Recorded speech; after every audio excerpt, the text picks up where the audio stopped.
looked down at the game and looked me straight in the eyes and just deadpan said, a man of culture, I see.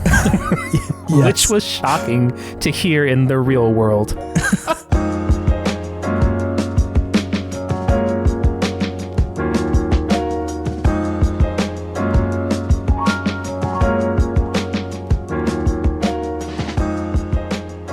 Look who came back to the pod. Stomp, stomp, stomp. It's me, baby. I'm back.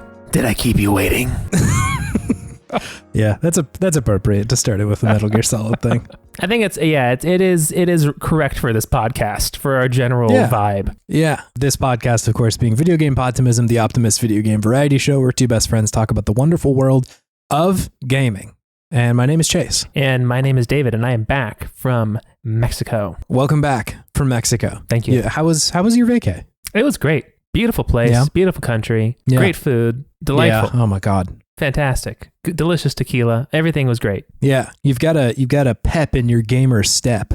Did I today? Pepping all week? I'm ready. Yeah. It's wonderful what rest and relaxation will do for you. Oh my God. Yeah. Like I was driving to work on Monday and I just scratched my forehead. I'm like, oh, that's the softest my skin has felt in years. What is going on here? I looked in the rearview mirror. I didn't have a single crease in my forehead. I'm like, oh my God, did I just get rejuvenated? Is that what happened? Yeah. You drank a lot of water and were exposed to vitamin D for a week straight. Yeah. And your body's like, oh God, dude, please. That's please, God. It's been so long. Oh, it's so nice. Went down to Mexico and found me Casty, and she gave me some apothecary skills. Oh, it's good. Hell yeah, dude.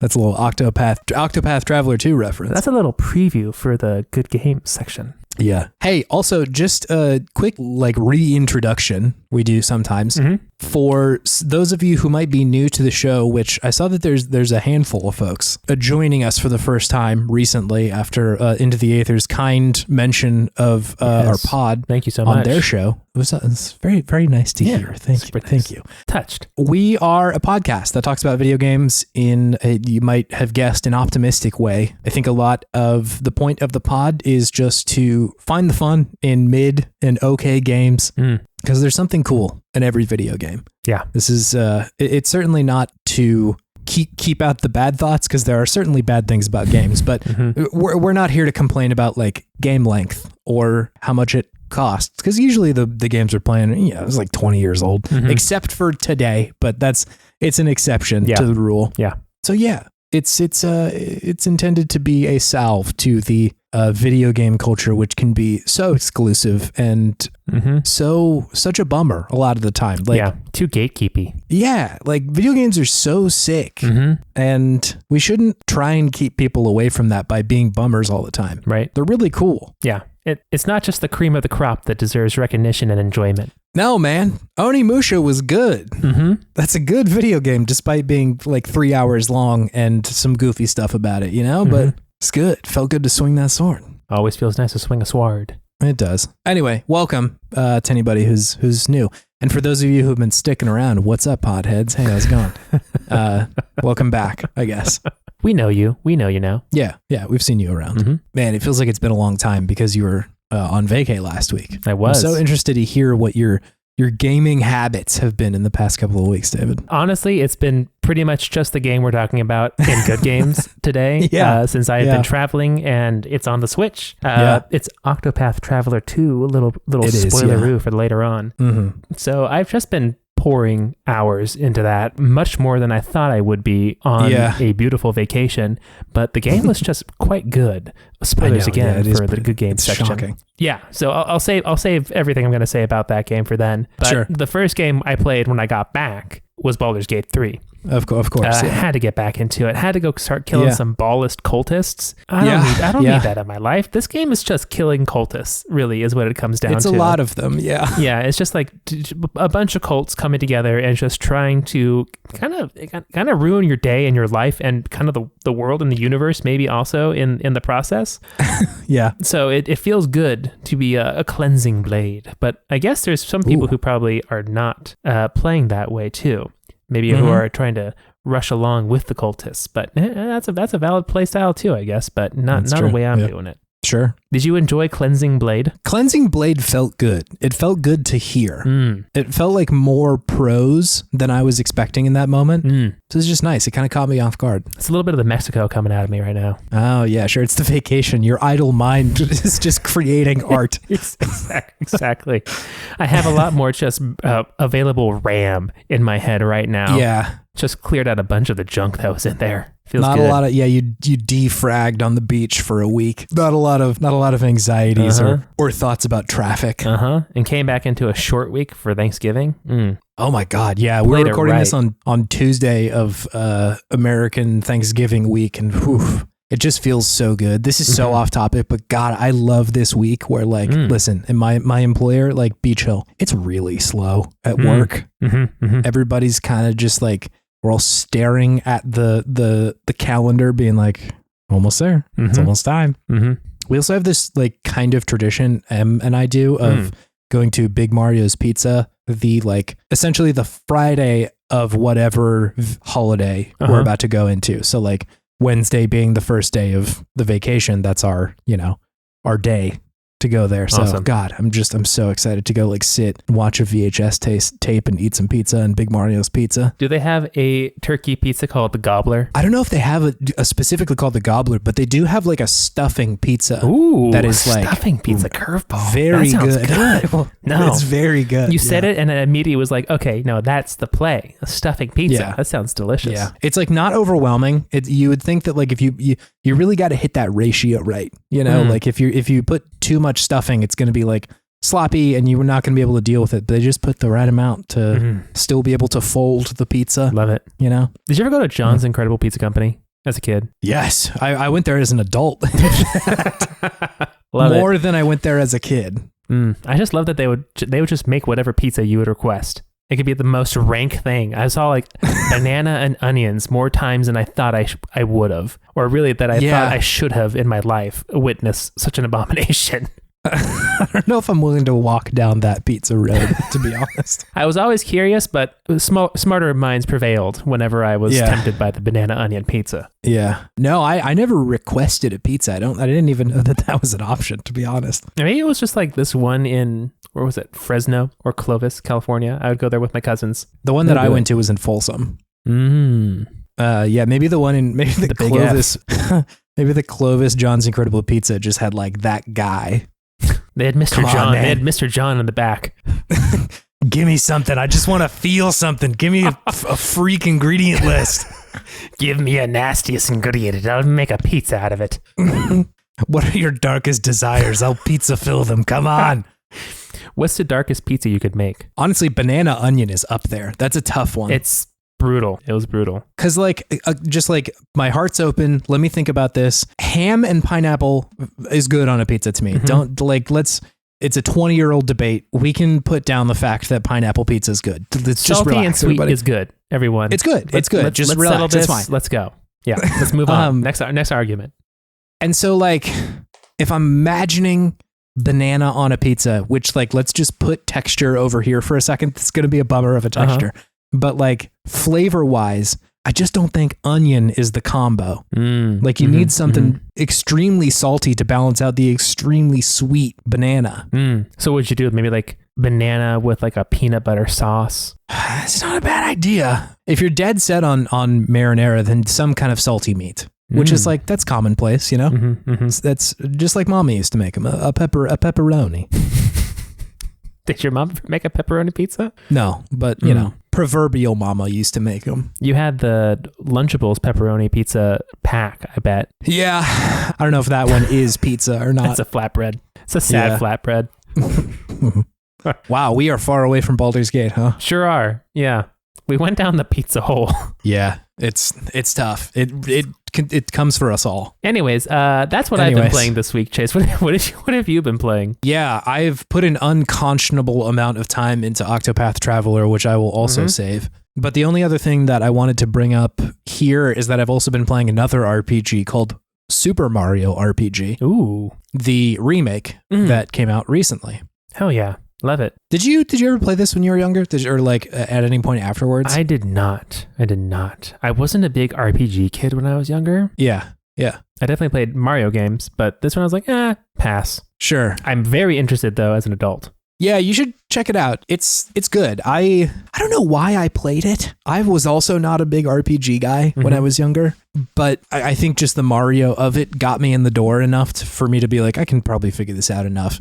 Again, I was probably playing it so empty-headed of like just attacking all the time, being like, no fucking way, I'm not using magic, dude. No shot. I don't know why that was such a specific line of thought for me at the time, but regardless. I'm a big strong boy and I will beat things up with my body. I think no so. Magic. I think I was like, I should be able to beat it by just attacking, which it's not true. You got to use a little magic. You got to do it. Just like in real life, you got to use a little magic. You gotta sprinkle a little bit of magic on there. Love it. Keep every day kind of magical, you know? Man, video game wisdom. Yeah, early in the episode. 12 minutes in. It's good. So for anybody who doesn't know what the hell this game is, it's pretty much what it says on the tin. It's Super Mario RPG. You're playing as Mario and gang. Mostly not people that were in other games up to the point. Your first couple of companions are brand new people, or they were brand new at the time, which in 2023 feels very strange just because the past couple Paper Marios, they've been playing it or at least the last one, they were very safe and conservative with the kind of characters that they were allowing that game to include. Whereas this one's like, I don't know, man, your first companion's like a cloud guy who thinks he's a frog. Okay, that's cool. Great. He's great. A cloud that thinks he's a frog. I mean, yeah, he's like, he shows up, he cries, which turns the weather to rain, and then's like, hey, I'm a tadpole, and then he's like, I'm gonna take you to meet my family. Whoa. And it's like obvious, like you show up and there are a bunch of other actual tadpoles. And he's like, hey, everybody. And they're like, hey, dude. They know him. They're not like freaked out. Like, why are you in my home? No, yeah. They're like, hey, what's up? Do they also think he's a frog? It's unclear, but I think there's some story that happens. You got to get it. Okay, sure. Sorry, I'm asking too many questions. No, you're good. So yeah, I liked it at the time. I think that you can see the connective tissue between it and Paper Mario just in the way that it's a turn-based RPG game. And so I think if you're at all or have played any of those Paper Mario games, you'll feel kind of similar here. It's not exactly the same thing. This one was at the time developed by Square, which was, making all the Final Fantasies at the time. Yeah. Which is definitely an interesting flavor profile for that game and this game still. It definitely feels less forgiving than Paper Mario did up front. Like this game is definitely like, hey, this is kind of a Final Fantasy game. Like you do need to be considerate about your health pool and your inventory and making sure that you're like not running out of gas too quickly. Whereas like Em and I have played through 2 Paper Marios in the last like year or two, and I feel like they don't really ratchet up the difficulty for a while. Like you're in there for a bit and the game is like, it's going to be okay, dude. Don't worry about this. Well, they're kind of onboarding you onto the systems and just like the idea of an RPG. Whereas this one definitely feels like it comes baked in with a little bit more assumptions that you have played an RPG before. Sure. It's not like super heavy. Like it's not like you need to know what Faraga means in Final Fantasy or anything like that. But so to answer why I think that, I've been playing this with Em again. I'm not sure why, but we've developed this habit of like, I'm totally cool with watching games and she like is not cool with watching games. She just gets bored out of her mind. And so I'm like, I'm happy to sit here and play this game while you mostly play it. Yeah. And so that's what we've been doing. I feel like oftentimes while we're playing, we're just kind of like talking strategy, which is helpful in a turn-based game. Cause like, again, there's so much just like knowledge buried in me that I'm like, I take as assumption of like, you should be draining your mana pool almost all the time. Because like, it's really strong to use your spells. And also the guy who uses the spells hits for like 1 damage if you use his like attack. And so like that's a little bit more involved, I think, than Paper Mario, where Paper Mario kind of asks you like, you should maybe be a little bit conservative with like your items and your special powers and shit. No, this one's like, no, you gotta use your resources in this one. Yes. It kind of wants you to like drain whatever resources you have and then, go back to town and spend some coins and get some mushrooms or flower points or whatever. And again, it exists on a spectrum because that is also true of Paper Mario. I think it's just a lot less, you don't need to do it quite as much as you do here. And so like, in bringing that stuff up while we're playing, I'm like, yeah, I guess this is a little bit different of an experience than a Paper Mario is. But again, I think having played both of those, it's not like we're facing an uphill battle here. Mm-hmm. It's mostly just like we need to adjust how we're playing these games compared to Paper Mario. Yeah, you gotta adjust to what the game wants from you. Yes, yeah, and like to follow up on that a little bit, like the mechanics are slightly changed, but it's mostly still the same thing as the first one was, or the original, I should say. Yeah, most of the kind of attacks, the items, the special moves that you have, like, they're pretty similar. There's definitely stuff that they've added on top of it. And I think that is a way to modify the difficulty a little bit if you need it. There are things you can do to just use their new mechanics in a way that buff off some of the harder edges of the game. Because like it was pretty hard, if I remember correctly. And it did ask you, like, you should grind a little bit. Mm-hmm. And I haven't really found that we've had to do that very much so far. And so I am enjoying it, and I like the additions that they've included here. Like one of them is this game also has that thing in turn-based games where if you hit A at the right time, it'll do either a little extra damage or you will defend and take a little less damage. Yeah. Which I really like. I don't know why I like that so much, but I think just there's a little drip of dopamine in there that gets me when I do just a little micro job. micro dosing of dopamine. Yes, yeah. If you do enough of those in a row, you start to get like buffs and benefits from doing, like chain attacks essentially. Nice. From Buff Mario hitting A good enough times. Mm-hmm. Which is great. It feels great. I love that, and it doesn't feel like it is softening the difficulty of the game too much. It's just like a reward for doing well, which is cool. It's kind of like paying attention. Yeah. It's rewarding you for learning the lessons the game wants to teach you. Mm-hmm.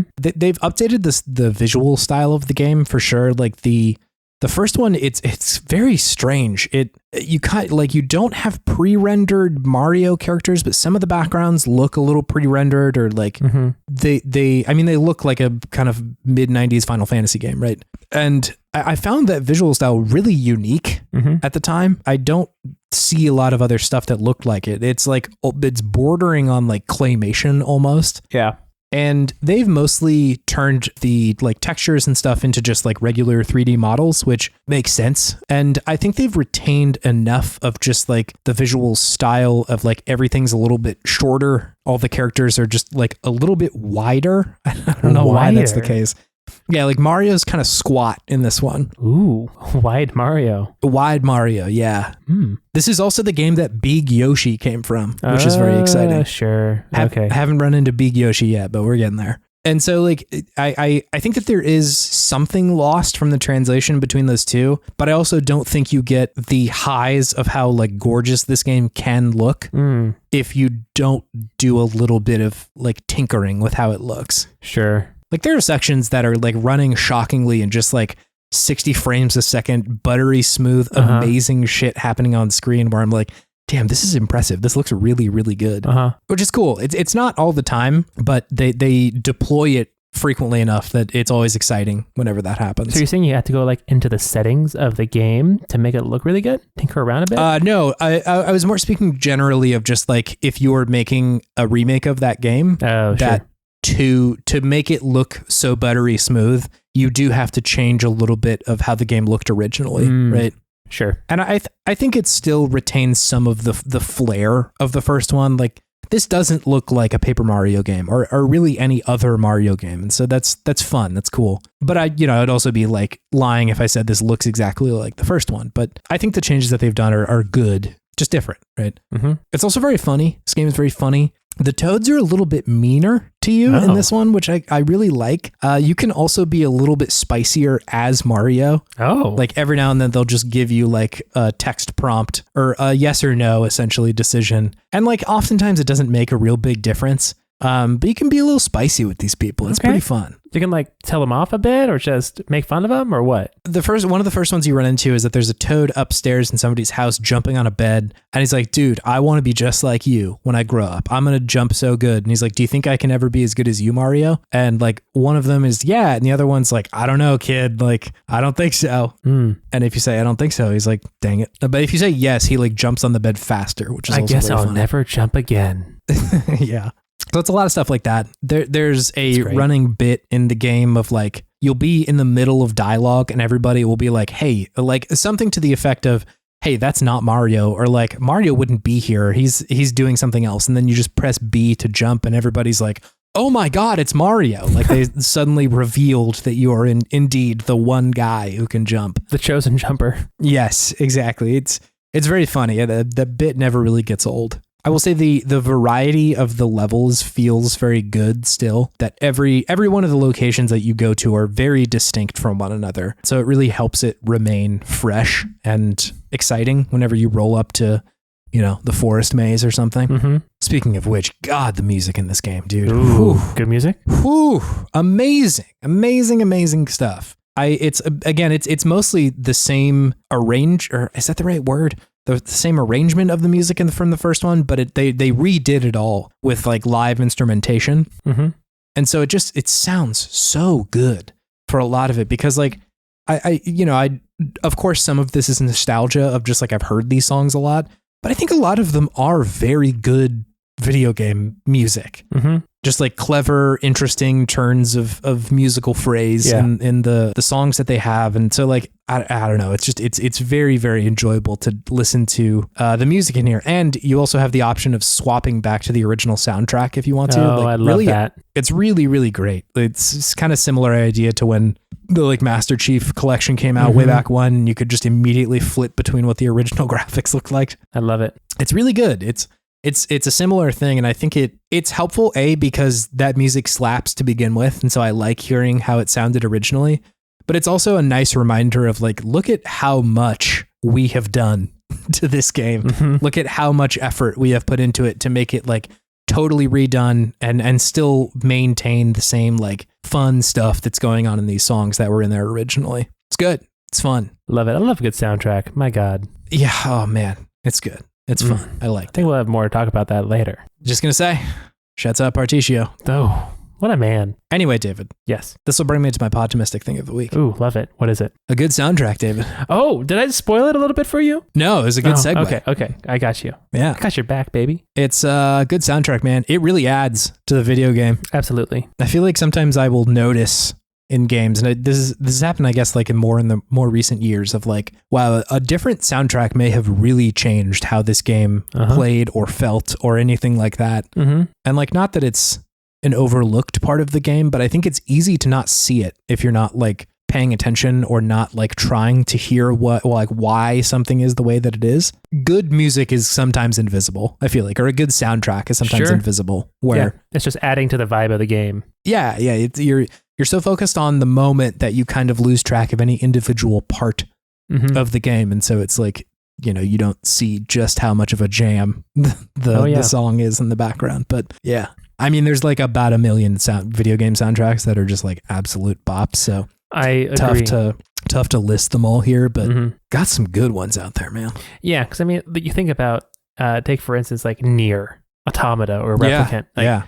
How different would that game be if it didn't have that just ethereal soundtrack of just with the voices kind of ululating in the background every now and then? It would not be the same game. It really adds something to it. Like thematically too, you know, like because so much of Automata is focused around like what is or isn't human or alive or anything like that. Yep. And you've got a lot of like vocalizations in the background of some like a voice that you would probably consider very human, right? It just sounds like a woman's singing a lot of the time. Yep. And I feel like that adds to it, because it's, again, that's an assumption you're making. It could be a replicant back there or something that is quote unquote singing. Could be a human soundboard.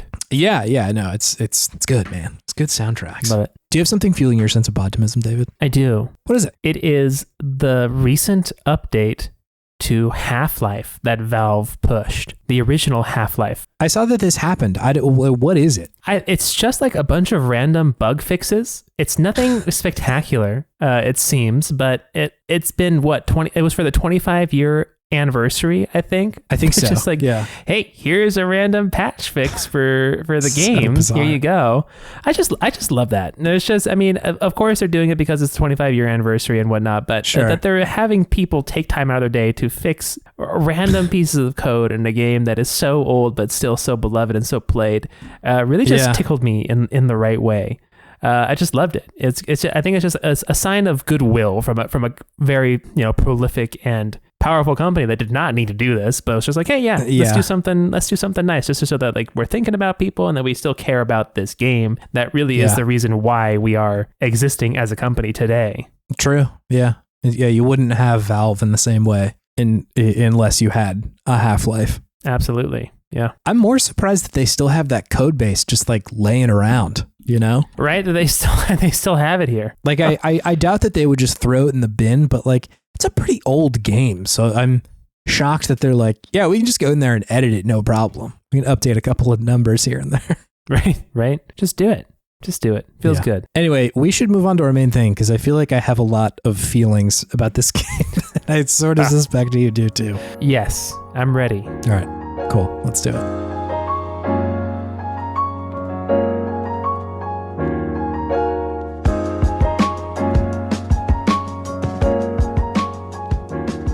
Hey, welcome to Good Games. It's the... Chase is all business tonight. I just want to make sure I have enough Octopath time. Chase, yeah, you really want to talk about this game right now is really what I'm getting from this.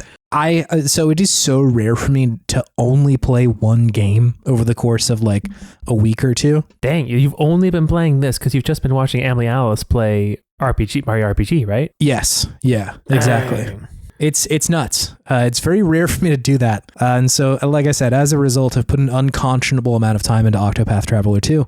And I got feels, man. I got feelings about this game. Love it. So normally in this segment, we talk about the okayest games of yesteryear and talk about all the things that we love about them. This is a bit of a departure because it's a much more recent game. Octopath Traveler 2 came out this year. I think it's reviewed on average a little bit better than we typically pick games for. It was like 80s-ish. It's 8s and 9s, yeah, from folks who reviewed it. And like, not to say we won't talk about games that were reviewed well, especially games that were reviewed well like 20 years ago, because that stuff changes. But I think typically we do try to keep it to like games that are a little bit worse for, and that's of course subjective. But anyway, we're going to Mexico and we're like, we've also got a 2-week lead time, which usually you and I decide what game to play like after we record an episode. Yeah. And then we're like, all right, 7 days. This is the what? See you soon.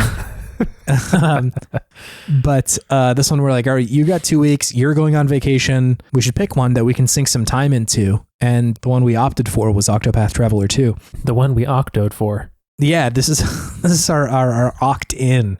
We opted in to Octopath.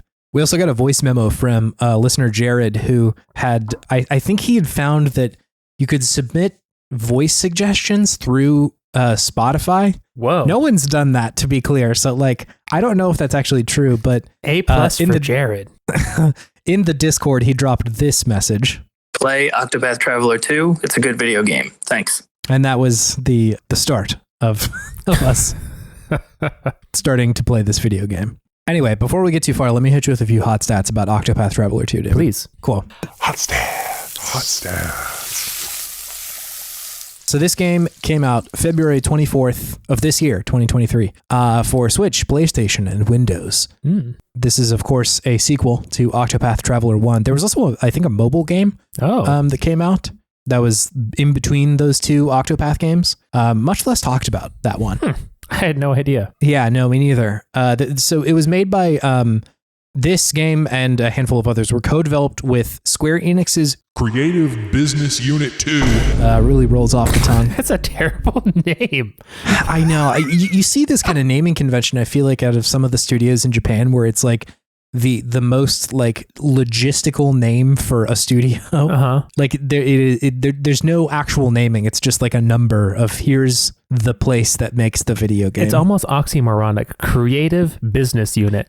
Yes. Yeah, exactly. It was co-developed by them and also this company called Acquire. So Creative Business Unit 2, I think the most notable games that the ones that stood out to me were the Bravely Default games, and then also Final Fantasy and the 4 Heroes of Light. Oh. Yeah, and also obviously the Octopath games as well. And from Acquire, you see stuff like Way of the Samurai, which I'm a big fan of. Whoa. I think you see a little bit of their stank on this one too, which we'll get into. But they also made Tenchu and then Akiba's Beat, which I'd never heard of, but I liked the name. I do have a review of Octopath Traveler 2 from our friends at Jeux Video. I took their review, which was originally in French, ran it through Google Translate a number of times to get an artist's interpretation of what they thought about this game. So without further ado, let me read this to you. Oh, wow. I think I've made that exact rhyme before. I think it felt familiar going in there. I still like it. Yeah, it does. It's fun. Yeah, it's a little playful. Octopath Adventurer is so popular in 2018 that its successor will never be made. If the new line does not attract you at first, the second attempt tries to correct the almost perfect formula by introducing more gamers. Unfortunately, my methods used are not well understood. Oh. And they gave that an 8.5 out of 10. Mysterious at the end there. Yeah, a little bit of a threatening aura at the end There's of this more video. gamers, but the methods, maybe a little dubious. Some dubious not well methods. understood. There's more gamers here, but don't ask me how they got here. Could you explain to me what this video game is, David? It is a top-down RPG, so it is very much in the line of like a classic Final Fantasy game in how it is presented and how it's played, right? So you have an overworld, you are a little sprite walking around it, and you can interact with people, and you can fight things. You have randomly generated battles when you walk around outside of towns, and you do turn-based fights with these creatures and these people who are out there in the world. You can, of course, gain new allies throughout the game, either 8 of them. Yeah, 8 of them. Or 7 more, including your first character you choose, I guess, right? But yeah, there are 8 main characters in the game, which is, I think, the biggest and most unique draw of the game. Yeah. Is that it's really not just one story. It is 8 distinct, pretty intricate stories that weave together in a very fulfilling and nice way. So yeah, I think that's the general gist of it, I would say. Yeah, I think a lot of this game owes its heritage to stuff like Final Fantasy 4 or 6, depending on if you're in the US or not. Yeah, before they went 3D with Final Fantasy 7, right? Yes, yeah. It has a lot of the visual styling of that, especially like when you're in a battle and the enemies are like gigantic compared to you. Like even if it's just a guy. I love them when they're gigantic huge. Compared to me. It's so much fun. It's so silly and like, it's very good. But I think that in combination with the like job system that they have in this game, you feel the influence from there. Yep. And I think it's interesting to contrast this just at the start with other games that have kind of a big cast of characters like this, and specifically other kind of throwback RPGs. Chained Echoes is the one that comes to mind, where there were a lot of characters in that game, and they definitely had their own stories going on, but I think they were more integrated than this one. And I know for some people that's a drawback, like that they want more interaction between the characters in Octopath. And that was kind of the big thing with the first one, was that there was very little. Like there's definitely some in this one. You get the kind of like banter that you can opt into to just like read what people are saying to each other, or the like, what is it? Like crossed paths or something like that. There's quests specifically for like, hey, this one's these 2 characters. They have a quest that they get to go on. Yeah. But compared to something like Chained Echoes, where the characters are just like constantly interacting with each other, it is a little bit more separated. But I think the thing that you gain from that here is that every story feels totally unique compared to one of the other people's. Like different themes, different ideas, different topics. Like it's really, you really do get 8 genuinely different stories, rather than like, we have 6 characters and all of them are maybe representing a different like idea or thing. And it's like, no, like this is all of them are really, really different. Yeah. In everything down to like tone. Like some of them are really just like, hey, things are chill, we're on an adventure, and other ones are like, I'm going to have my revenge. And shit like that. Yeah, because like, Agni, like she's just a happy-go-lucky dancer. She's like, I just want to make people happy. I'm going to be the best dancer ever. Let's go and just live my dream. Yeah. And then you have Hikari, who's just like, my brother murdered my father and destroyed the town that I loved and everything I know. I must go and destroy him and find my friends to do it. Like, oh my God, like just the tonal difference between those two is just shocking. But they're vibing together in the same group, trying to just do their quest along with each other and help each other out. It's kind of great. It is cool. It for me, in my experience of playing through it, like I feel like I was able to kind of choose from a menu of tones that I wanted to experience at any given time. Mm-hmm. Like if I went through like one that was like really chipper and chill, like if I did an Agnia chapter and I was like, I would love something more serious, then you could go play a Hikari chapter or an Oswald chapter or something like that and like get some like big stakes. And I'm like, all right, maybe something in between. I'll go check out a Partitio chapter or something like that. Mm-hmm. It might be worth going over the characters because like I bet some people haven't played this game. That are listening to this. So we have 8 characters. Yes. I was going to ask you a question. I'll wait until the end of this bit. All right. Let's start, I'll start at the top from my own brain. Hikari is the one you were mentioning before. Yes. Kind of like typical Lion King thing going on where he seems to be the rightful heir to the throne. In fact, his dad says so within the first like 20 minutes of you playing as him. And his big bad brother who's like, I'm going to fucking kick so much ass and rule this land I was born to kick ass. Yes. He makes a play for the throne. And the rest of your story as Hikari is, I need to unify Ku, which is his homeland, his kingdom, and become king, right? Ochette is a wildling. Is that what they call her? I think so, yeah. She's like a forest person, like kind of half animal, half human, like, and that's like overselling it. She has a tail and ears, and that's like as far as it goes. But she lives in a village with a bunch of other forest folk, and there's a big bad red moon disaster coming. And her like mentor, who's a big tiger, is like, "Yo, dude, we got to prepare for this. You got to go catch them all, or catch 3 of them specifically. You have to go find these like ancient beasts who used to protect the island but don't anymore for reasons." And that's your job. You got to prevent the calamity from happening. Beautiful. Casti is an apothecary, which is this game's version of like a healer. Yeah. And she a little bit more kind of typical RPG tropes of she has amnesia and you don't know what's going on. Exactly. They even have a character that she interacts with. I think it's one of the sailors on the boat who's like, "Oh, you have amnesia? I've never heard that one before." Yes, yeah. They kind of nod to the fact that like this is a trope that we're engaging with. But again, because it's not the main, there's no main story, I was like, yeah, sure. I'll take an amnesia plot. Yeah, sure. Why not? Yeah. I'm totally cool with this. So a lot of her story is just like figuring out what happened and like why she doesn't have her memories. Agnia, like you said, is a small town girl living in a lonely world, just trying to dance, man.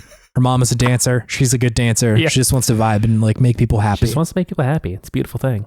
I think part of her story is she wants to become like a star and dance for, as many people. And there's like this very sweet story of her leaving home of like a lot of people who like her and are like, we're really rooting for you and like pooled together money to get you to like go to a bigger town to dance for more people. Here's $10,000, please go. Yeah, exactly. So yeah, that's her main plot. Particio is a very weird dude. I love Particio. The good capitalist. That's pretty much what the game is setting him up to be, is like a guy who's very into like commerce and trade. He, in the very beginning of the story, he's like coming up with his dad in this like essentially a boom town where they discover like silver. Yeah. And the town like gets very popular and there's a lot of people working there. And then, shortly thereafter is kind of finagled out of the ownership of the town by somebody who they trusted. So his Particio is just a little bit more like big brained. He's like, seeing all my friends be like in poverty,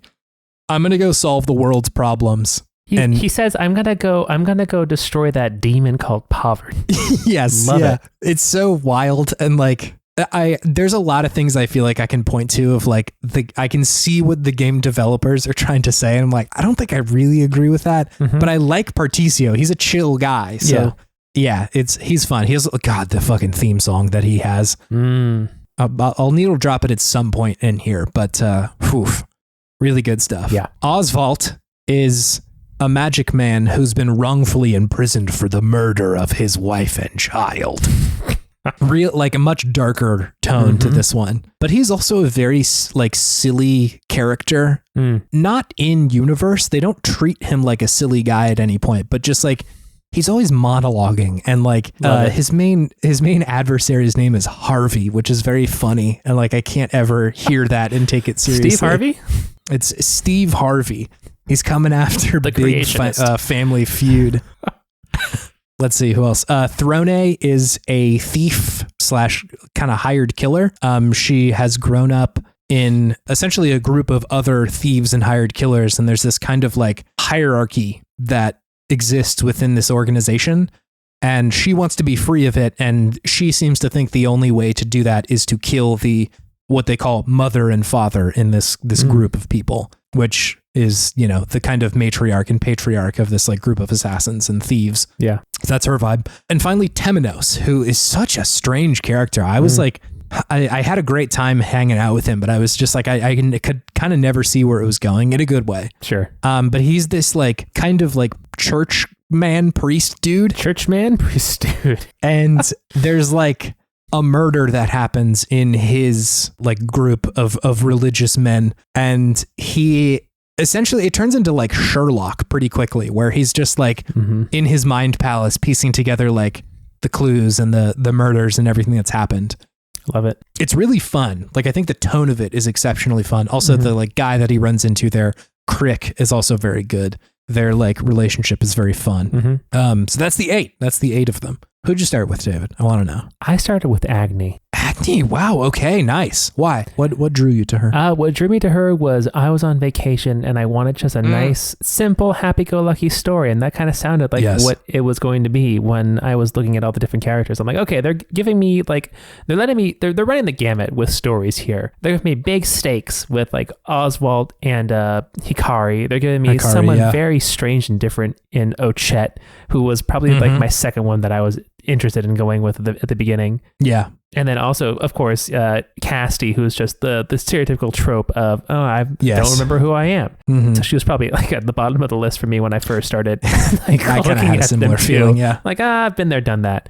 But I'm like, Agni, I'm like, I've never had a story quite that simple in an RPG like this. So I thought that would be just a nice breath of fresh air, honestly. So I chose her, and it was great. That's cool. I have to imagine the beginning of the game was kind of challenging because she's like not a super strong fighter on her own. I was destroying people with my ruinous kick. Really? Like if you get her to boost the ruinous kick a lot, and then she uses her latent power to target everything all at once, she'll just decimate groups of people. That's sick. It's impressive. Everyone, even now, still in the game, I'm just like, she'll just out of nowhere just destroy a horde of enemies. That's awesome. It's pretty great. And she's just like dancing up there and then just kick and everyone's dead. Agni was definitely my least utilized character while I was playing through this game. It's also worth pointing out, just to unpack some of the stuff we just said. So part of the draw of the mechanical side of this game, which is like really compelling. It is really fun. Yeah. And adds enough onto just the standard back and forth turn-based RPG that I think makes it really easy to play. So there is just like standard attack and magic. That's a thing that you can do. Each character has a different set of attacks, like with weapons and different like spells that they can use. And on top of that, there is also a like boost mechanic where every turn you get I think they call it boost BP. Point. It's a boost point. Yeah. You can have up to 5. You can have up to 5, and you can use up to 4 at a time, I think. I think 3. Yeah, you use 3, but you attack 4 times, essentially. So it's like the 3 extra boost points get you up to 4 on your base one, regardless. So that can like make any of your attacks a lot stronger than they are at just their base level. And then there's also this thing that they've added called the latent power, which is essentially if you do enough or take enough damage, you will fill this little gauge that any character can use, and each one of them are a little bit different, right? So Agnia's is the like the turbo kick, right? Well, she can just target everybody with a skill. Right. Yeah. That's it. Hikari's is like there's a handful of like sword attacks that he has. Casti's is part of her deal is that she can put together like potions and shit on the fly. Yeah. And her latent ability is that if you use that, then none of the like materials will be used in that process. And so like all of that put together with the fact that the enemies also have like weaknesses that you have to exploit pretty much every time. Yeah. On any given enemy, there's like a couple of little boxes read down towards their name and their health, or it doesn't show their health, but just their name. And they start out as just a bunch of question marks. And then you kind of have to sort through like, all right, let me use my sword to see if they're weak to that. Yeah, you got to poke a little bit. Yeah. Let me see if it's the ice magic or the spear or anything like that. And there's a lot of them. So it's not just a kind of like boring checklist or anything. Yeah. But once you figure that out, they have this little number next to their name that if you hit them enough times with their weakness, they like break. It's a shield. Yeah. Yeah. And then their turn skips. They're like stunned essentially for a little while. And they take more damage as well if they're... Yes. Yeah. They take the same amount of damage to everything, regardless of if they're weak to it or not. Right. Yeah. So you can use whatever and it'll do a lot of damage. And so you get into this really fun back and forth where a lot of the game is just trying to get enemies into this broken state when you can then just like unload whatever shit you have onto them, because like it's kind of not worth it to do it until they're broken, because you do so much more damage when their defense is broken. And so a lot of the time it kind of plays out like a Persona, or even like Sea of Stars does this too, where a lot of the focus in the battle is like I'm just trying to break them, and then from there that's when I do a lot of damage.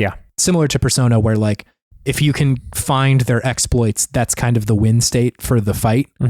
Which is just like, going into this, I thought that from what I had seen from the previews, I was like, that sounds kind of overwhelming. That sounds like a lot of mechanics and a lot of stuff to keep track of. And like, sometimes it is, but for the most part, it's like totally manageable. It's very manageable. It's really not that complicated, I don't think. No. Like, I didn't mention this at the top, but I didn't think I was going to like this game very much. Well, you played the first one, didn't you? Barely. I played the demo and I was like, I don't think it's for me. I don't think this is my thing. Sure.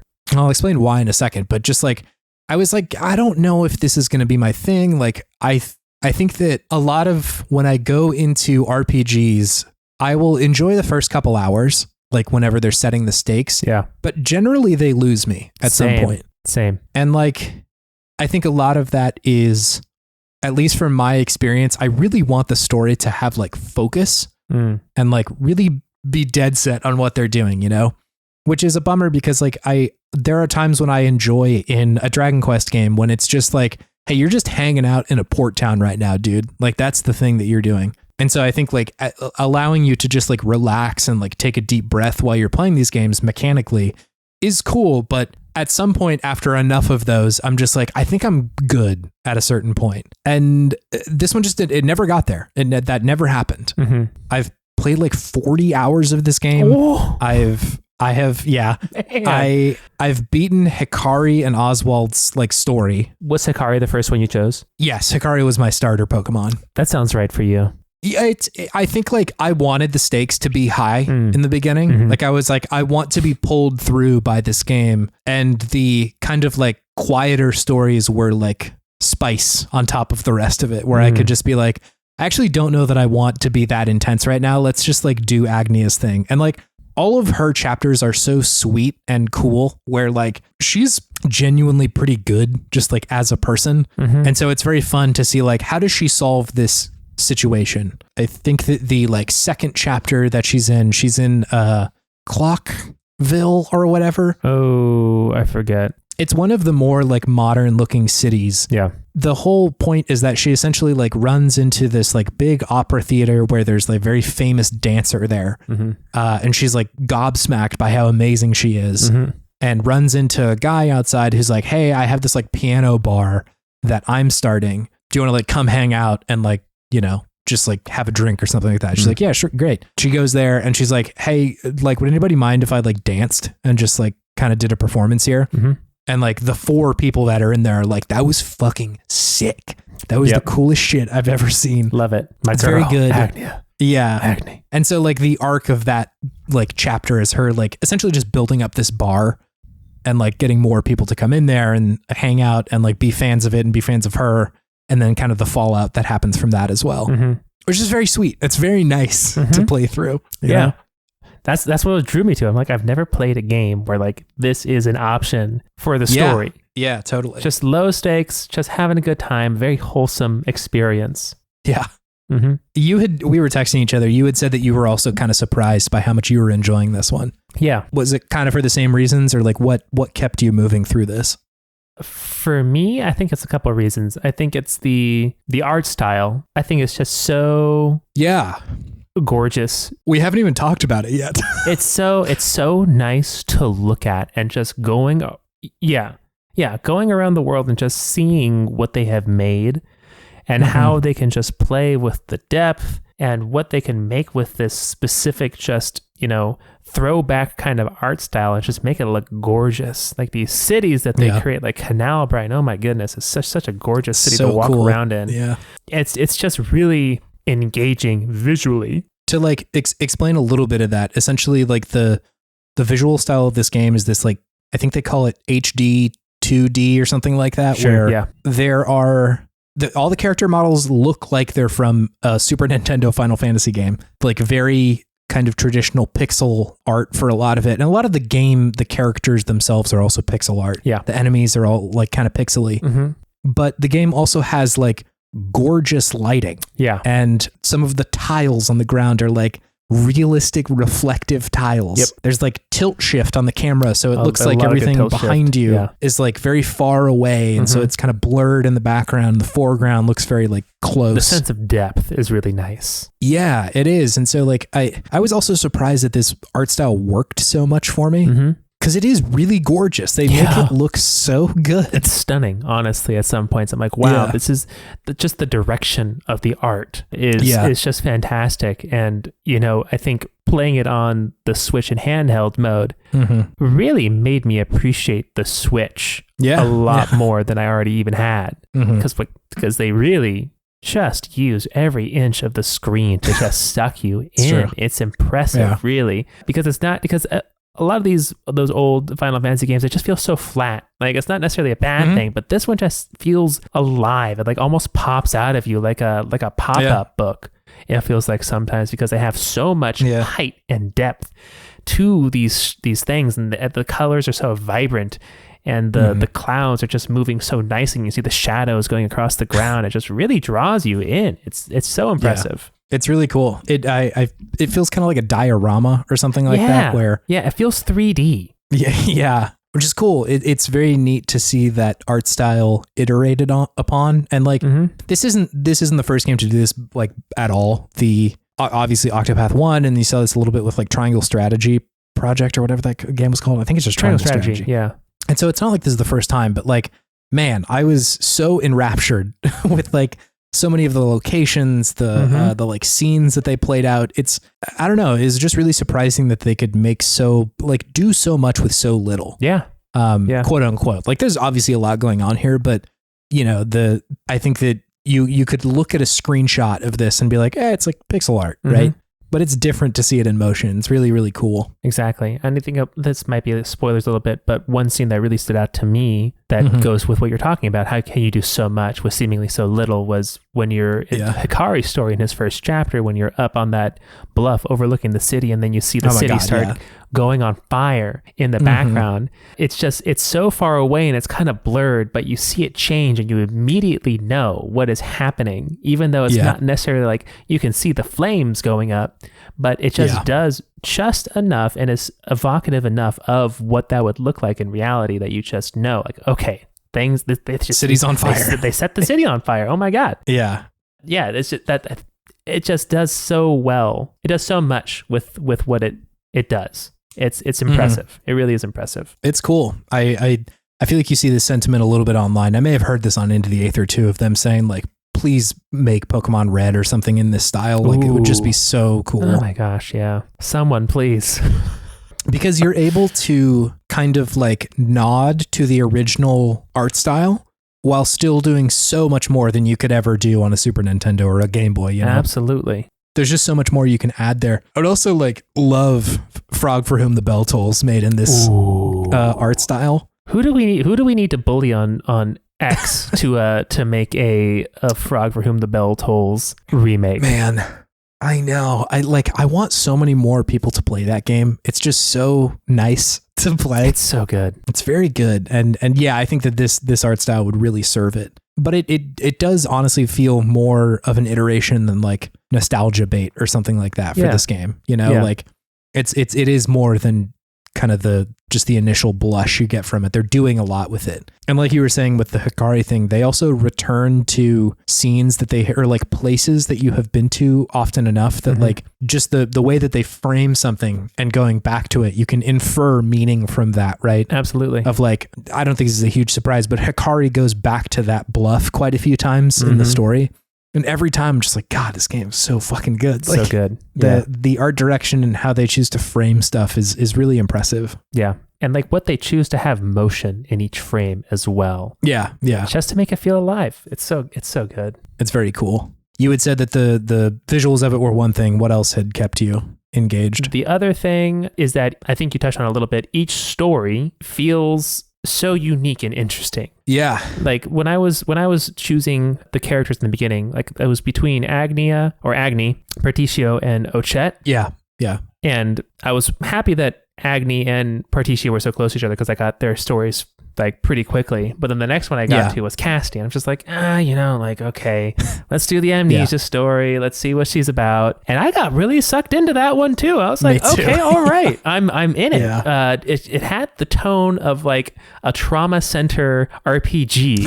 That's true. Yeah. I don't know if you got that feeling as well, but just kind of the terror and fear that a mysterious illness, as we all now know and are very familiar with, strikes in a populace, and having this one person be like, no, I got this. Everyone else calm down. There was something very empowering about that, I think, in a post-COVID world. Sure. Yeah. And also I just enjoyed the mystery of like, oh, okay, you are an apothecary, but you're wearing this apothecary uniform that people are freaking out about, and like you are a very stone-faced and monotone kind of person. So were you doing all these things that they have been accusing you of? You also seem like you're pretty chill and like want to help folks. So she's just they did it in a very, the amnesia story, I should say. They did the amnesia story, I think, in a very nice way. And I think it helps the fact that you have other stories that if you don't want that, you don't have to have it, but they didn't have to go so hard on making it the main driving influence of the game that it's not just getting beaten into your head like, oh, you don't remember each time you talk to her. It's just you choose when to go and engage with that. Yeah. So I just really enjoyed seeing and experiencing all these different stories, and each one of them was, you could kind of see who the bad people were, and you can kind of read if you were like paying attention, like what kind of was going to happen. But each time it still felt good, and that they did it in a nice way.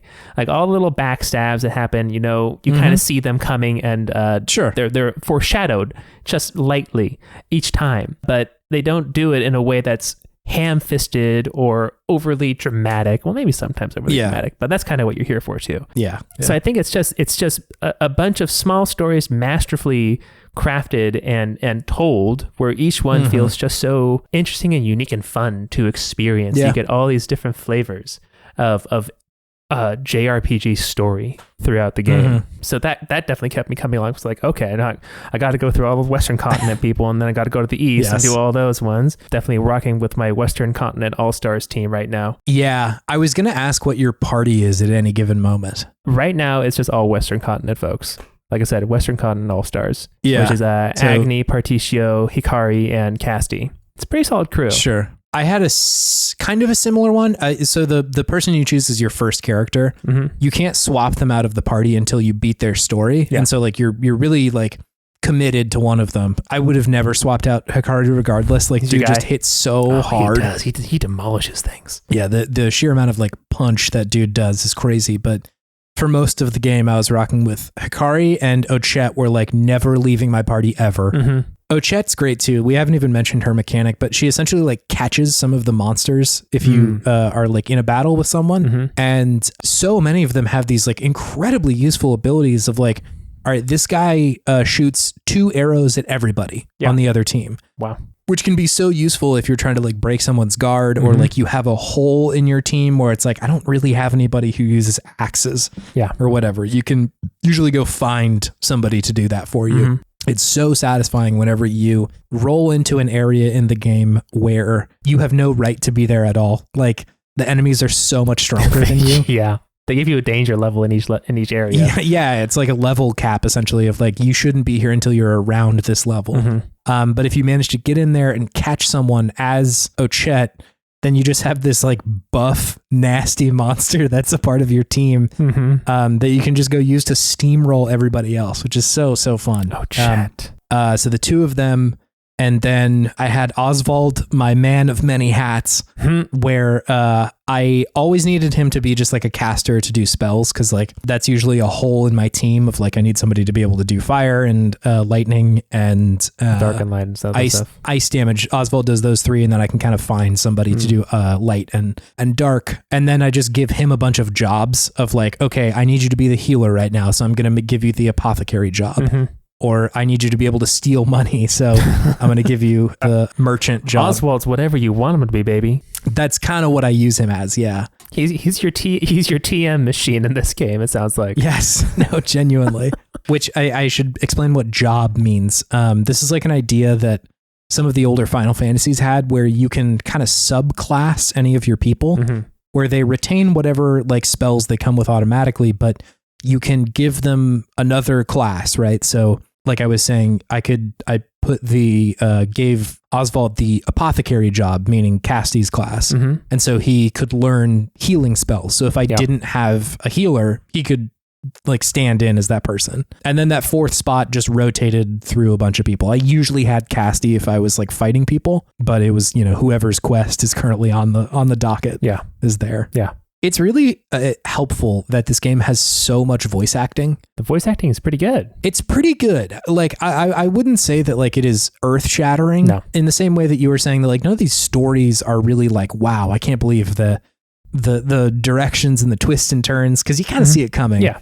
But they're just done well enough that I'm in. Like I'm fully in on pretty much all of it. They're told with their whole heart each time. Yes. Yeah. Like they're just very earnest stories. Yeah. And they're engaging. Like I'm usually pretty engaged in what's happening, again, because you're essentially just playing through the main story of someone's like storyline, right? Yeah. Like there's no filler a lot of the time for whatever's happening. There might be some like banter or like things that are a little lower stakes, but like it's mostly if you run into a main quest, it's like this is the thing. This is their like chapter, and it's going to add to their plot in some way. And I think that the voice acting is something that kept me engaged in that way, where because I can imagine these people and I can hear them, I'm much closer to their characters than like I was imagining if this was just like a text-based game, right? I don't think I would be as like engaged with who these people are. Yeah, I agree. And something to add to that, the voice acting, not just like in dialogue screens, but also when you're fighting as well,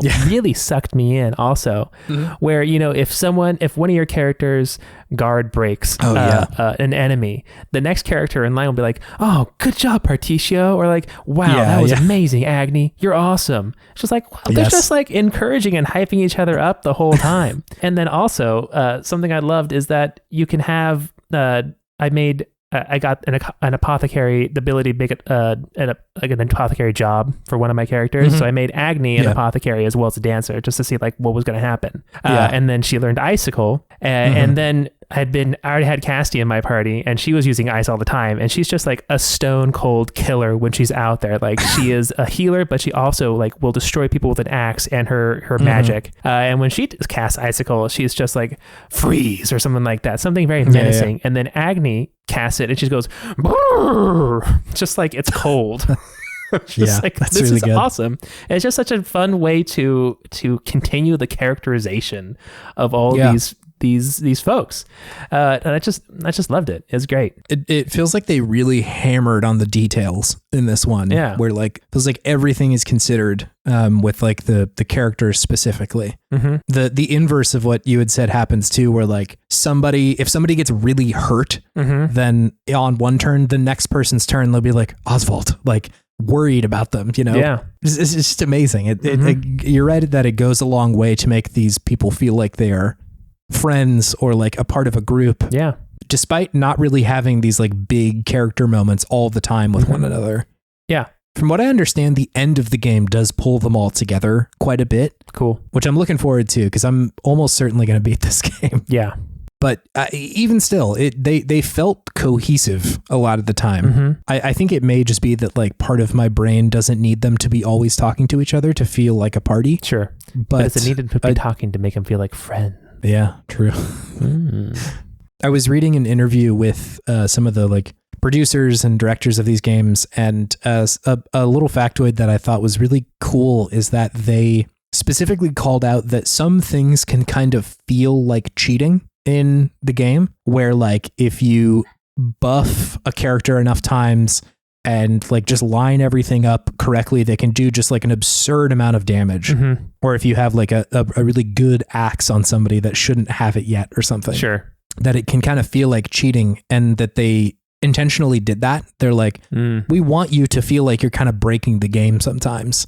I think that's so smart and such a good move. Yeah. Because a lot of the similar stuff comes up when we talk about like Monster Train or something like that, where sometimes you'll get on a run where you just get the right cards, and you feel totally unstoppable. Like they have y'all have given me the wrong shit, and I am now in my zone. Don't let me in my zone. Don't let me in my like zone. I told you. And so like you feel kind of unstoppable, and I think it's cool that they allow you to do that in this too. Where there were times where I was like, I either caught a monster that I felt like I had no business catching as Ochette, or I stumbled into some place that gave me a sword that like I just exploited the hell out of, or like, oh, I probably beat that boss at a lower level than I thought I should have, or I found just the right combination of jobs and classes to make Hikari do like 50,000 damage in a turn or something crazy, you know? And that just feels great. It's this kind of like you're cooking and prodding and being like, okay, well, what would happen if I do this? Right? Yeah.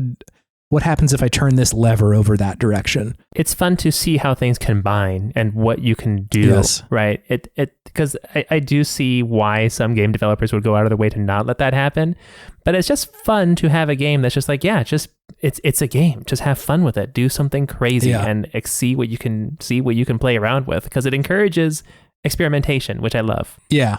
And I feel like it doesn't, that feeling of like, wow, I broke it temporarily. It doesn't last that long, because usually you will go to a new place and the enemies are harder, or the sword that was really good 5 levels ago is kind of just normal now. Yeah. And so it's this like kind of push and pull, and it's a temporary feeling of like, for like a couple levels, you're like, I am a god and no one can kill me. Yeah. There's a period of time where I had this like ape that shot arrows as Ochette, and I just kept running into people that were weak to arrows, and he shot like 5 of them and it hit everybody. And so just walk into a fight, volley arrows, and then just poke them with Hikari, and the fight would be over immediately. Dang. It's so satisfying. It's really, really fun when that happens. It's great. I love that part of the game. I also really appreciate how the world is structured, in that you do have to discover a place whenever you go to it for the first time, but you can fast travel to anywhere all the time. Any city. Yeah. And so like the game kind of encourages you of like, hey, did you forget something, or do you want to go talk to somebody?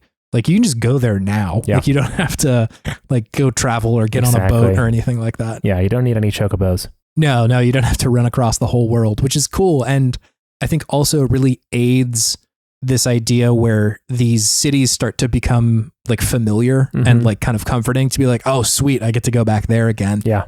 Because so many of these like stories and chapters kind of crisscross each other, right? Like you'll end up being like, oh, this is where I started with this character, but now I'm like way later in this guy's story, but we've arrived back at this other place, and like, isn't it cool to be back here? It's just neat. It makes the world feel a lot more lived in and like real, compared to like just running down from one town to the next town to the next town. Like, okay, I'm done with that town and time to move on. Yeah. Right. I'll never be back here, versus like, I'll be back here probably pretty soon because I have another quest in this spot. There's some things to do. We haven't even talked about the path abilities yet. Yeah, right. Which essentially are these things that in the overworld you can do as any of the 8 characters. And you can do different stuff at daytime or nighttime, which you can change with a click of a button. Essentially, like an easy example is Hikari's path ability is that he can duel someone. And I love that. It's very funny. It's hilarious that he's just like, all right, let's fight. And like, people are like, okay. the first person I dueled was an old man. I know. Didn't realize That's the thing. There's like a little bit of dissonance sometimes when I feel kind of bad of like, I just walk into a town with Throne A and steal everything and then go sell it and make a bunch of money. Yep. But to explain just a little bit more, you can do a bunch of these actions. Hikaris, you can duel. If you duel, then you can learn their move, which you can then use in battle. And there are some moves that kind of like move people out of the way. So like they'll be standing in front of a door and then you have to like knock them out to get into a room or something. And so like there's like 16 of these abilities total. Some of them are less good than others, like clearly. Yeah. I think, who is it? I think Casti, she can just like see who somebody is, like what's their vibe or what's their deal. Get information from them. Yes. Whereas like Oswald has to do it, but there's like a chance that you might not do it correctly. Oh, really? Yeah. And so like, it's like, why would I use Oswald's? I could just do it with Casti, but yeah, it's not that big of a deal because you have 4 of them at any point. So it's not like you really have to like be stingy with using them or not. Yeah, like I have Particio and Agni in my party right now, and Particio buys things from people, but Agni can just ask nicely, and people just give her things. And I'm just like, why would I ever spend my money with Particio then? Why would I do this? Yeah. It's funny, yeah. Like they're not all built equal, but like I said, I never really felt frustrated by that. I'm just like, oh, I'm definitely going to not use this one very much. Yeah. But what that does in total is that it makes these cities feel a lot more like a real place because you can interact with like a lot of people in a pretty significant ways of either asking them to like follow you around. Like I think Agni does that, and Particio he can hire people. Particio can, I think Chet can too. She like is like, hey, come help me in my quest or something. And so you can like drag these people around. I have like a guy that I've had for like 20 levels just following us around. But he's a part of the party now too. You like never summon him into battle. He's just hanging out. Like a lot of these moves I forget that I have. Sure. And I'm like, oh yeah, I should use that still. I was talking to Stephen Hilger about it from Into the Aether, and he was mentioning it's like the thrill of having like a really good spreadsheet come together of like, there are so many moving parts and somehow your brain is able to like hold on to all of them. And when something comes together of like, wow, okay, this ability and that ability, and it's all like kind of crossing together, and I just did 50,000 damage, or I got an item that I shouldn't have or something. That's just like such a thrill. There's so much depth to the mechanics that they have in this game. But again, the most surprising thing is just like, it never feels like I'm out of my depth with any of it. Yeah, absolutely. Feels manageable. Because I feel like I could so easily be like, holy shit, there's just so much here. But they do a really good job of like slowly ramping you up of like, all right, we're going to give you one character at a time and we're going to make it super obvious how to use them in the beginning. The fun of it is like later down the line when you're trying to combine all these things together and you can kind of get creative with a lot of that stuff.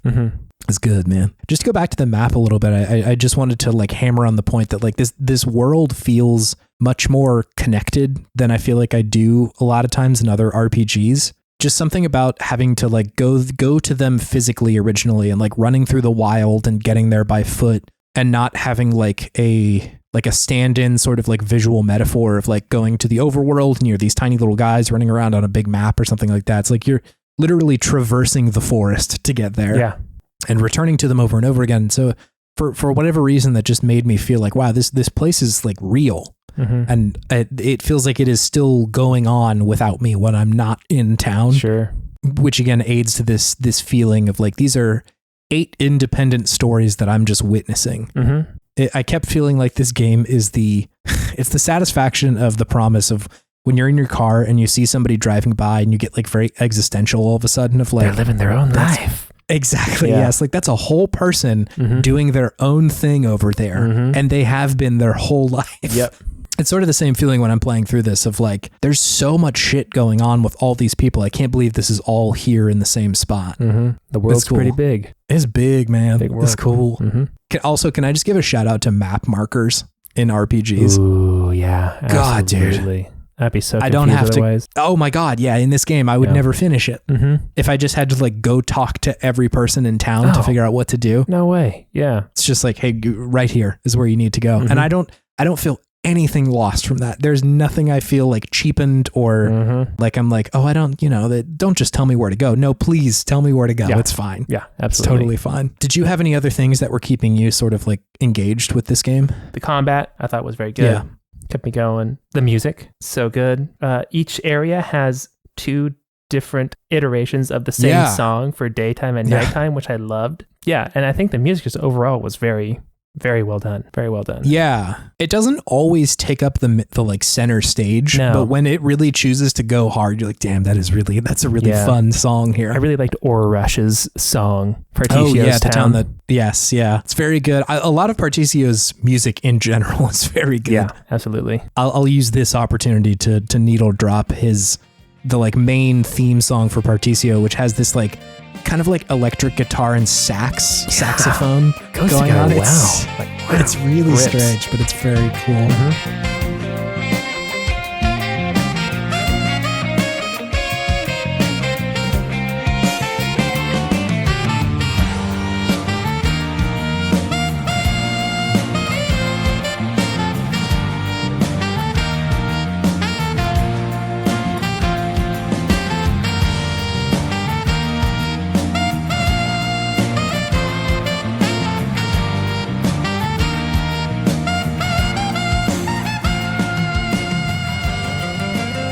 Yeah, I'm surprised by this, and fuck, man, just makes Goaty so much harder. I know, a new challenger appears. Yeah, because like I can't say that this game isn't as good as a lot of the other ones. I think it is, and it's doing such different stuff than I'm used to with RPGs, especially RPGs of this like that came out this year and kind of under, I don't know, a modern lens. It just feels like such a novel concept of a game. Yeah. That I like truly wasn't expecting to be able to enjoy this much. Yeah. Yeah. It's interesting. Like if you look at a game, and the other big RPG that came out this year, Baldur's Gate 3, which is just so dense and deep and mechanical. And just the more you look at it, the deeper it goes. This one gives you a bunch of very not shallow stories, but just pretty straightforward stories that are told well, but they give you so many different ones that it gives you this nice broad overview of the world and the characterization of this place. Whereas compared to Baldur's Gate, it's just this deep Goliath of a universe that you're interacting with, and you just feel like you're floating in space sometimes amongst the lore and the stakes of it all. So it's an interesting juxtaposition between these 2 types of RPGs, because they're just so vastly different, but also hit some of the same, scratch some of the same itches that you're looking for with this type of genre. Yeah, you're correct to point out that like they feel like such different experiences. So different. But I get a lot of like similar satisfactions from them of like character-driven adventures, you know? Yeah, the 2 ends of the spectrum of a character-driven RPG. Feels like. Yeah, like choice is not a big deal in this game. I think that a lot of the way that the player in this game can imprint themselves on this game is mechanical, is like how you choose to approach a fight, who you choose to have in your party, what jobs you choose to give everybody, any of that kind of stuff. And the story is like mostly preordained, you know? Yeah. You can choose what order to play it in or like, you know, where you go in certain parts, but it's mostly there already, which is just like so different from Baldur's Gate, right? Absolutely.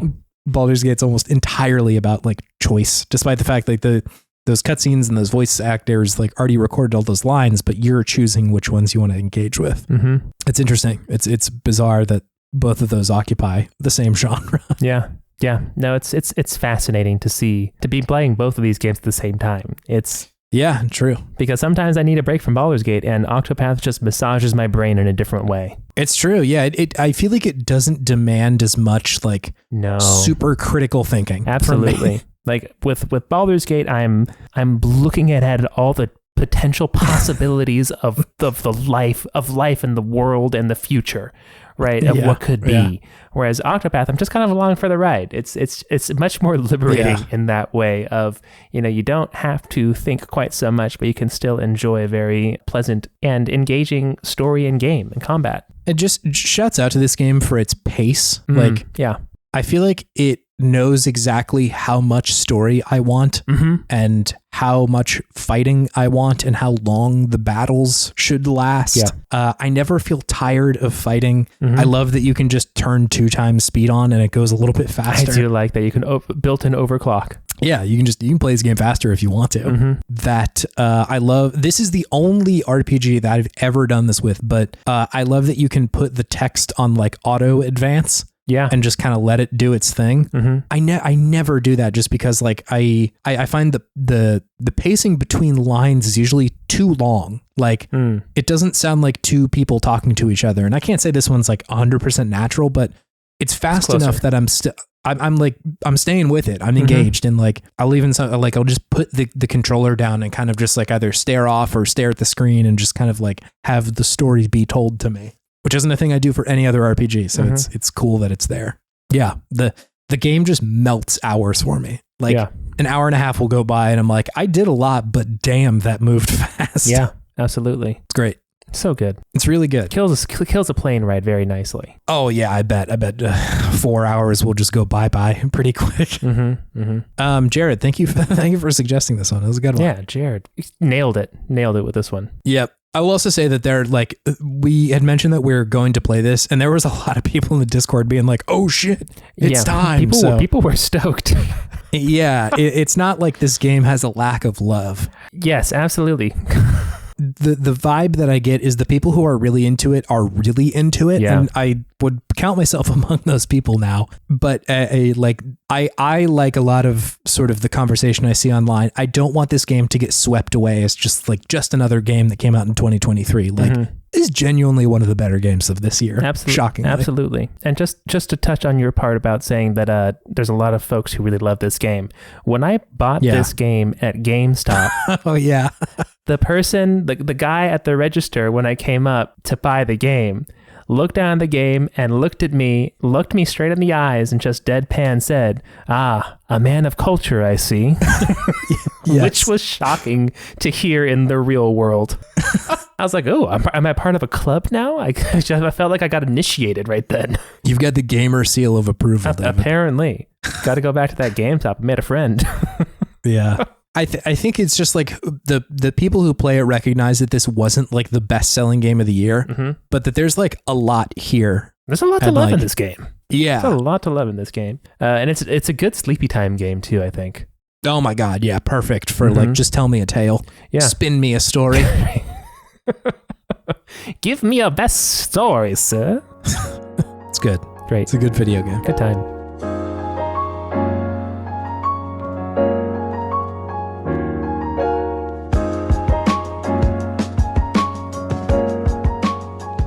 Hey everyone, if you want to engage with our podcast a little bit more, you can go to videogamepodtimism.com. Just podtimism.com, actually. Podtimism.com. Sorry, I'm still on vacation. Sorry, podtimism.com. Yeah, sure. You can go there and you can search past episodes. You can search to see if there's a game that you enjoy or that want to hear our opinions on that we have talked about in the past. You can see the beautiful podcast art that Chase has done for each episode, so lovingly and skillfully. And of course, you can go there and suggest a game for us to engage with in the future, or really ask us to do any sort of bit or anything that you want us to do, so long as it is legal in the United States of America. I don't want to rob a bank. I'm sorry. Yeah, sorry. Thank you to Scout Wilkinson for the beautiful podcast art. It's great. Yeah. She's great. It's great. You can see if her commissions are open at co-fi.com/humblegoat. Chase is checking right now. She's got 3 slots open. Be careful. Be careful. They're going that's quick. Danger zone. That's danger zone right now. Also, thank you to The Worst Garbage. You can also go over to The Worst Garbage Discord channel and find our podcast on there, because we are part of that podcast network. That's true. It's our little part. It's our other little spot of the internet along with our website. So go there, chat with some folks. It's a good time. It's a good time. I love hanging out in there. It's a really cool way to connect with folks who are like listening to pod for a long time or the first time or whatever. There's a link to it on our website too. So if you want to join that, there's a little Discord icon. You can just click that and you'll get invited. You'll get the Discord saying, "Hey, come shitpost with all of us." Beautiful time. It's beautiful times. And lastly, thank you, listener, for taking your time to listen to this podcast. We really appreciate it. We love making it. we'd probably do this, be having these conversations, even if other folks did not listen. So it's fun that people are on this ride with us. So thank you. Yeah. Yep. Thanks for listening, y'all. Thanks for the new folks checking it out. Also, thanks to Noah and Tori for filling in last week. Yes, appreciate thank you. Yeah, it's a good time. Onimusha hits. So check out Press Start, their podcast, which is also very good. Yeah. Thank you for listening. Thank you. you. Appreciate you. Chase, do you have any video game wisdom for the week? Oh my God. Take a vacation. Ooh, yeah. You'll come back so ready to talk about video games. It's a good time. I didn't even go on vacation and I felt like I was energized by your vacation. His vacation was great. It was so nice. It was beautiful. Yeah. It's like, definitely not everyone's going to be a trip to Mexico. No. You know? Yeah. But like, even just a couple days off. So rejuvenating, so nice. Yeah. If you've got the luxury of being able to take a day off, I'd say do it. Yeah. Don't worry about your PTO balance unless you're saving up for a big, nice trip or something. But like, treat yourself, you know? Mental health day. Exactly. There's few things nicer than waking up whenever you want, getting up, taking a shower, and then realizing you're still a little sleepy, so you go back to bed. Oh my God. Yeah. The post-shower nap is really unparalleled. Yeah. Mallory calls it the second slumber. Ooh, yeah. We've already got branding and everything. That's fun.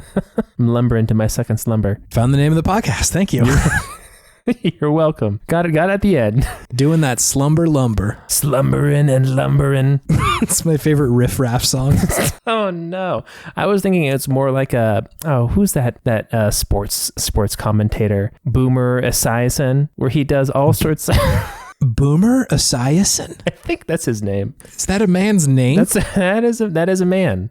That is a man. Yeah, no, you're totally right. I don't know if that was him though. Boomer Esiason is a person, which like I'm really grappling with that one. That sounds like something out of like Star Wars or a side character in Octopath Traveler 2. His real name is Norman though, so not quite as exciting. Yeah, but still, like Boomer is a wild nickname. Yeah, I mean, especially nowadays, that might be kind of unfortunate for him. Yeah, my nickname is Karen. I'd say to all the Karens out there. Sorry, yeah. Karens. I'm sure you're lovely. Sorry, Karens. Who are you thinking of? He's the guy who goes, whoa! Discord let me hear none of that. Chris Berman. That's him. I am going to stick with my riff raff reference. I think that'll hit a little bit better with the pod audience, I think. We had to dig through the IMDb page for the longest yard to find the reference that you were going. He has a very recognizable voice. People would know. I don't doubt that at all. But he'll say things like bumbling and stumbling into the end zone. And then when I said slumbering and lumbering, that's what I thought. Doing that slumber lumber. Anyway, see you next week, everybody. See ya. Bye.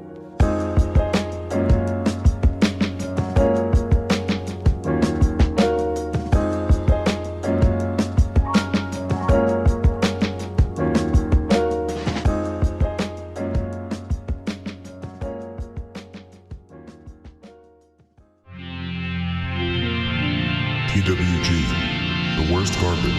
Online.